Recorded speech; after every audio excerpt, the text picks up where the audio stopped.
Good day everyone, I'm Romano Dumasini from BSN2 section way back. And today we're going to perform oral medication.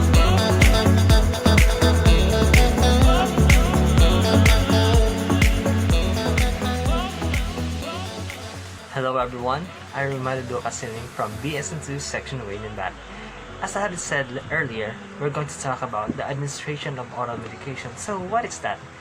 It is a giving of medication to be swallowed through the mouth. So, for the assessment, assess the appropriateness of the drug for the patient.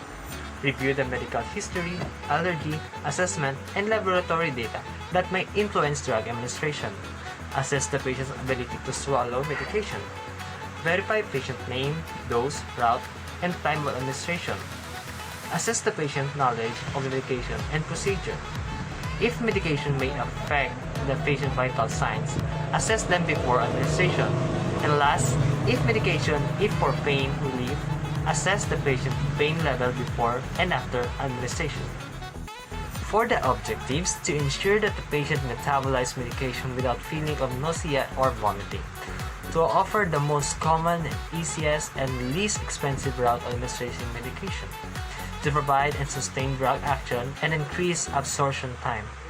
For the equipments, medication in disposable cup or oral syringe, liquid, either water, juice, etc., with straw if not contraindicated, medication cart or tray, and last, medication card. Starting the procedure, there are things that we must consider. So, for number 1, some liquid medication preparations, such as suspension, requires agitation to ensure the even distribution of medication in the solution. Be familiar with the specific requirements for medication you are administering. For number 2, medication intended for sublingual absorption should be placed under the patient's tongue. Instruct the patient to allow the medication to dissolve completely, reinforce the importance of not swallowing the medication tablet. For number 3, some oral medication are provided in powdered forms. Verify the correct liquid to dissolve the medication in for administration. For number 4, if the patient's levels of consciousness is altered or his or her swallowing is impaired, check with the physician to clarify the route of administration or alternative forms of medication. 5th, tablet and capsule are given with water to prevent antagonism of chemical properties of the drug. 6th, cough syrups and antacids are not followed by waters because they are dilute to topical effect. 7th, crushed pills or liquid may be mixed with a small quantity of bland food if not contraindicated by patient diet. 8th, pediatric oral medication may be given by dropper method depending on the age. Let the medicine flow by cheeks to prevent danger of aspiration.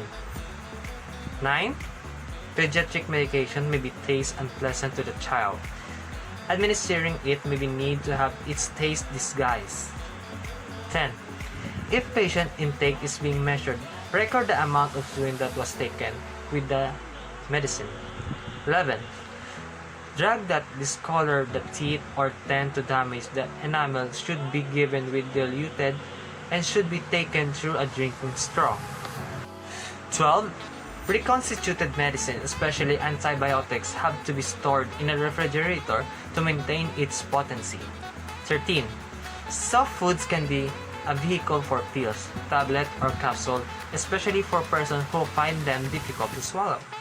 14 but not least, monitor reaction of the patient to medication administered and document.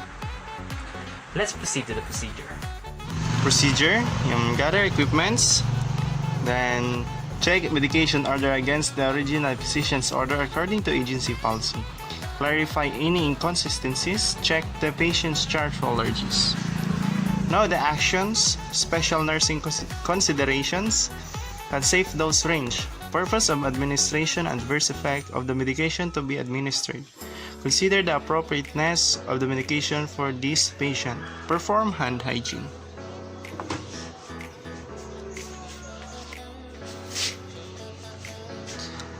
After performing hand hygiene, place medication in a tray or move the medication cart outside the patient's room or prepare for administration in the medication area. Then transport medication to the patient's bedside carefully and keep the medication inside at all times. Then, identify the patient by checking the name and identification on the patient's identification band or ask the patient to state his or her name. Sir, ako si Romano Dumasin, ang nurse of the day most of all. Sir, what is your name? My name is Raymar. Then, explain the procedure to the patient. Sir, makapagpapal sa oral medication ta para ma-apply ng bulong sa inyong mga sakit. Then, assess the patient to an upright or lateral position. Sir, makakalit ka muna ng dala. Okay? Okay? Administer medications. Letter A. Offer water or other permitted fluids with pills, capsule tablets, and some liquid medications. And then, letter B. Ask whether the patient prefers to take the medication by hand or in a cup. Sir, anong gusto mo maging bulong? Dili sa cup or sa pangutpula?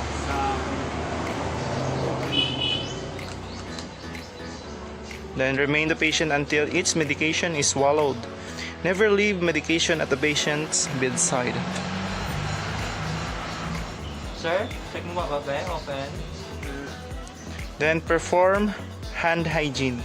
Leave the patient in a comfortable position. Sir, okay ka na ba? Okay.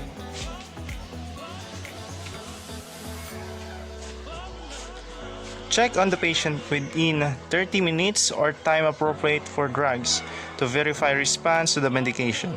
Sir, okay na ba sir kung sumo? Mas comfortable kung para kanina.